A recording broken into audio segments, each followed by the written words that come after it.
So beliefs are self-fulfilling prophecies and so automatic that we're not aware of them. So if it's causing you stress, you need to examine that. Not easy to do.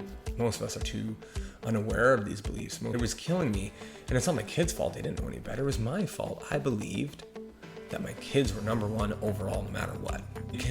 That shift is to look at vulnerability as a strength.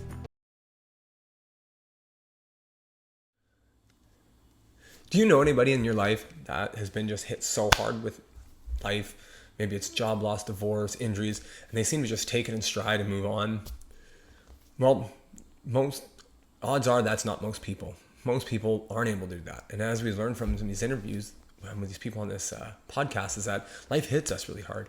We do get knocked down, and sometimes we get stuck, and sometimes we, are in this struggle for a while. And these people that don't get, these hard things seem to happen. They seem to just take in stride. What's different with them? What are they doing different than us? Well, my name is Nathaniel Burke, and on today's episode of Kicking the Junk, we are talking about beliefs. Beliefs can control everything that we do.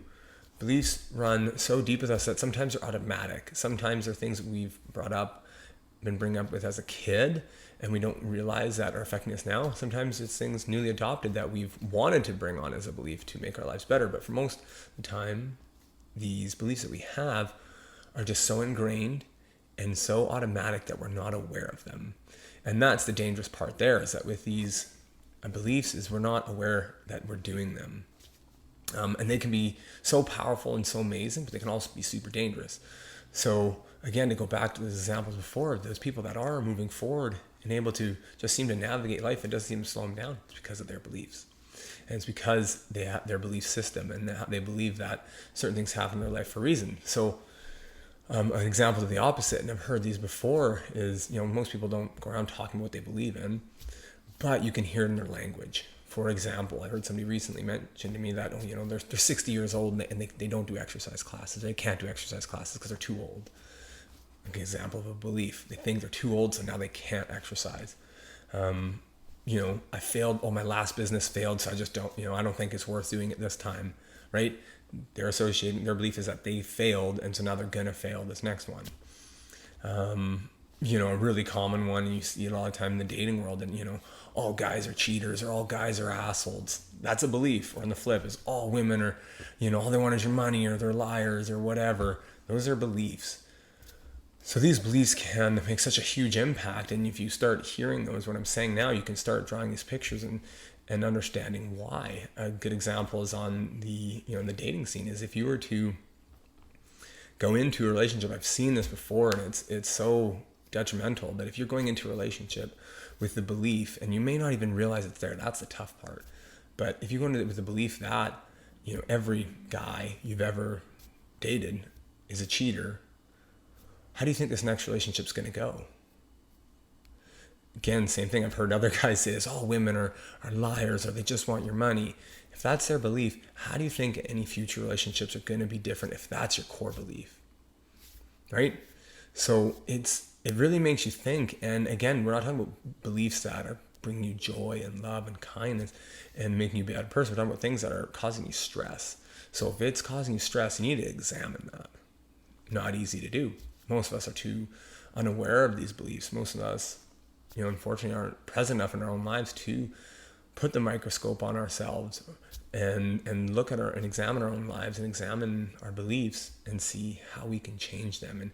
And what beliefs what are my old beliefs right now that I have that are causing these things in my life? I know I've had a few of these beliefs in the past, and I'm actually going to go over them in a bit. But again, you can see with those examples, they can change your future. So beliefs are self-fulfilling prophecies. Again, if you believe that you can, if you're too old to exercise, you're not going to exercise. Even if you start exercising, but if your beliefs say you're too old, you're going to get injured, what do you think is going to happen? It's a pretty high probability that you won't exercise or that something could happen, right? It's just how things work. So really examining that is a tough part. So today's podcast is about getting beliefs, but what I want to do is I'm going to give you some tools to how to actually, or a tool to change this and examine this. So the first thing, and I've said this so many times, is that if you're, hypothetical, if you're in a state that you just got injured or you've just had something traumatic happen or really big, that's gonna be a tough time to examine your beliefs, or maybe it is a good time. But first you want to make sure you're in a state of just not very, you're not very emotional, or not fired up, or you're not overwhelmed with certain things that are going on in your life. So I don't mean that you're going to have a clear slate all the time, but I mean it's coming back to meditating and just coming back to being present and truly how you feel, not being, fed all this information. So again, that is shutting off the phone. That is closing the video down. That is shutting off the TV, taking 10 minutes and 15 minutes, listen to a guided meditation, or just sit there by yourself and just breathe. And just breathe. And just let whatever thoughts come up, let them happen. And just breathe and be present with yourself for 10 minutes. Again, most people can't do it, and that's why change is tough, because some things are going to come up and it's going to be uncomfortable. But when you're able to just get to that present, come back to yourself, come back to being present, a great strategy is looking at whatever happened to you and look at the meaning.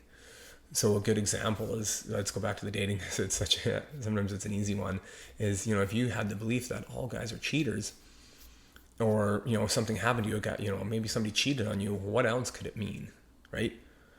Can you give that bad scenario 3 different meanings than what you're currently giving it now? Maybe it was a good thing that happened because you broke up with this person and they weren't what best for you. Maybe it saved you from future pain. Maybe it could allow you to go to the next relationship with a lot more love and caring, and being more willing to work with that person. Again, if you're a guy, maybe it is looking at these things that,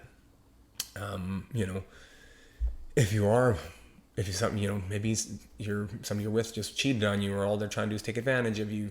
Looking at what else could that mean, right? Find a new meaning to it, because if you change the meaning, you change your story, right? If you change the meaning of a situation, you can change your story and move forward and move out of that. If you're constantly stuck in that same spot, you will stay. If nothing changes, nothing changes. And if you're trying all these different things and you're like, well, I'm trying all these things and nothing's changing, then it's a core belief. It's something that it's so ingrained in you that you need to look back and give whatever events that cause you to believe that, give it a new meaning. And that's not easy. I'm not saying it's going to be fun. I'm not saying it's going to be this glorious time, but it's going to be pretty tough. But you're going to have to actually look at yourself and examine yourself and give those things as new meanings, and look at, where something went astray, and realize that it's making you be a person you don't want to be right now. So again, can you find 3 meanings to a tough scenario in your life that has made you just, believe certain things? I've had to do this in my life a few times, and, my wife's given me credit a few times on this, and just that seems to be something I'm able to do, is to move forward with things quickly. And I look back, and it's because I try to give something a new meaning as quick as I possibly can. Doesn't mean I don't feel, doesn't mean that I'm not sad or upset or angry or frustrated or whatever, but I do my very best absolutely every time to find a new meaning, and to give another reason than just the first one that pops to your head, a negative one that pops to your head, to why something could be happening. And then you'll see now these things that happen don't drag you down as low. They don't bring, you're coming, it's a low, but you're not crashing and burning. It's just a dip.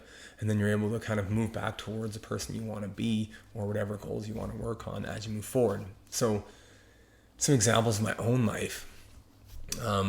There's a bunch, but the first one would be parenting.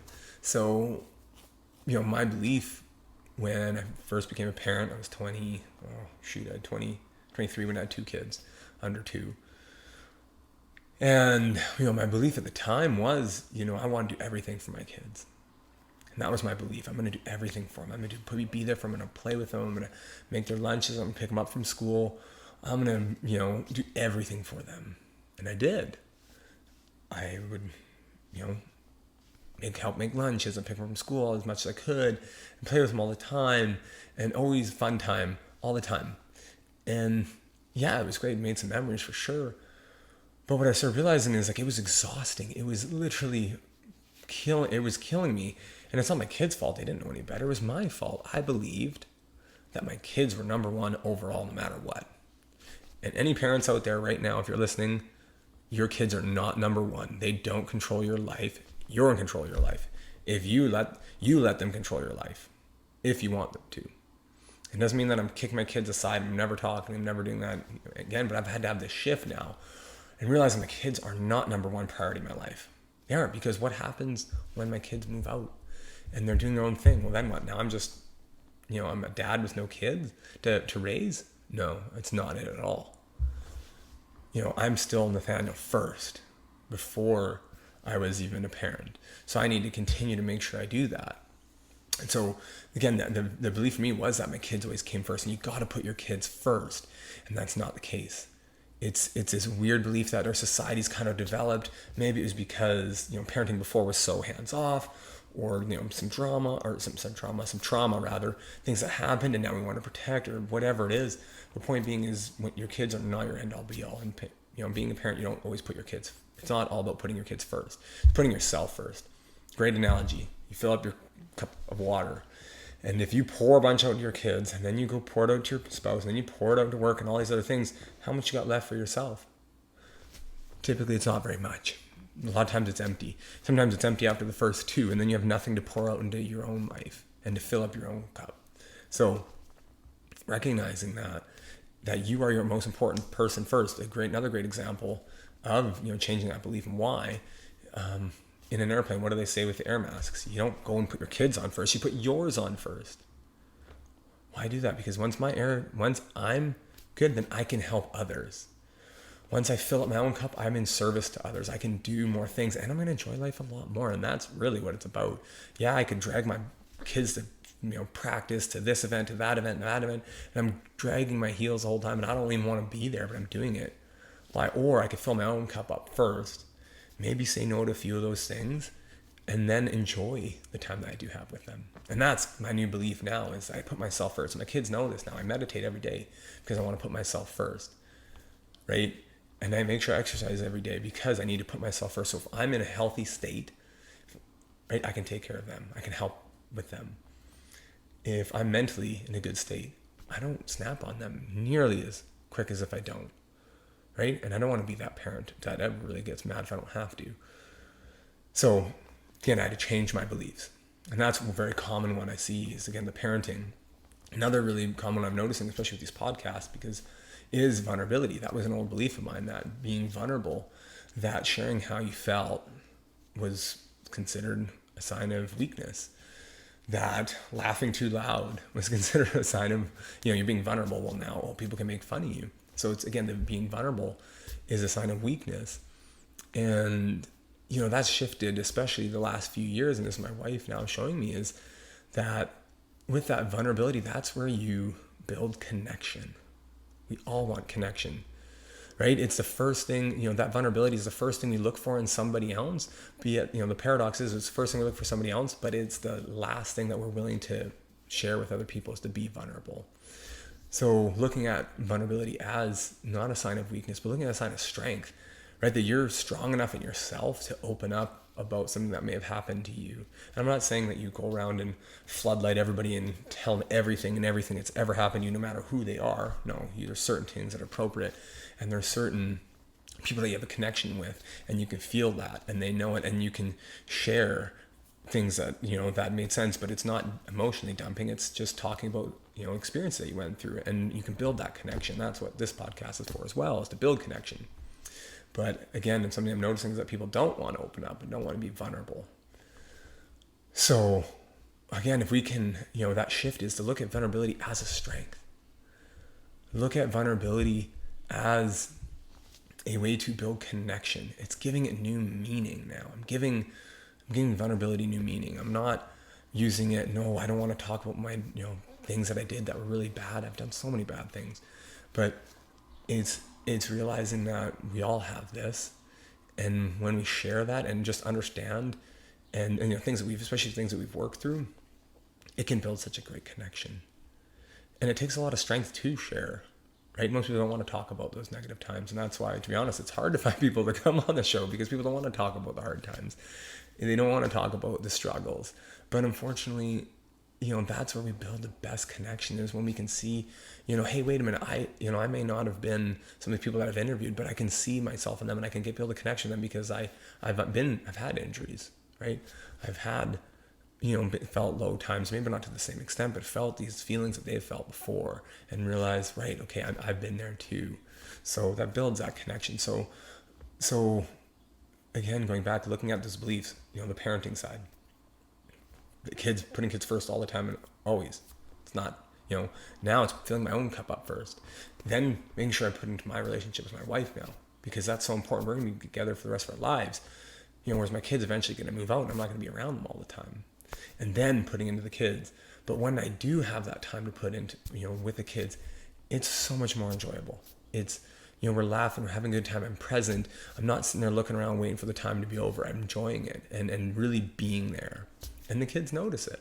So again, and then looking at vulnerability, changing, for myself, changing vulnerability from being a sign of weakness to strength, because it takes strength to open up about it, and then a way to connect. So again, if you are somebody you realize you are having these beliefs, and maybe you're aware of them, maybe you're not, but let's hope you're aware of them, or you hear the language, and that's when it comes out, is in your language, right? You hear these things like, again, I've failed at my business, or I can't seem to lose weight, or I've had these old injuries, or I'm too old, or I'm too young. Those are beliefs. And can you give those new beliefs, or can you give those beliefs new meanings? Can you list 3 of them? Be really present with yourself when you do this. Don't have distractions. Don't have your TV on. Don't have your phone on. Write it down. Think about it. And if you change those meanings, you'll change your life. And it's fascinating. And I'm doing this all the time. I'm not saying I'm perfect. I'm constantly trying to look at what beliefs I have. For me, the past one was not being good enough, or recent one was not being good enough. And I'm working on changing that. I'm constantly changing that.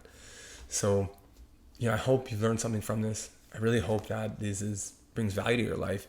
And really, even if that's the whole purpose of me doing this podcast, even if it's just one person. So, for that one person out there that you find value in this, just know that, I'm going to keep doing this. And if you find value in it, and appreciate this, I just have one ask, that you just share it. Share it with a friend. Share it with family members. Somebody maybe somebody that feels like they're stuck in their life. Share with them, and maybe it'll spark something, because I know that's done that for me in the past, and it's changed my life in such a beautiful way forever. So that's my purpose with this, and that's my goal. I'm going to keep doing that as best I possibly can. So thank you so much for listening. Thank you for your time. I appreciate you, and I'll catch you on the next one. Bye for now.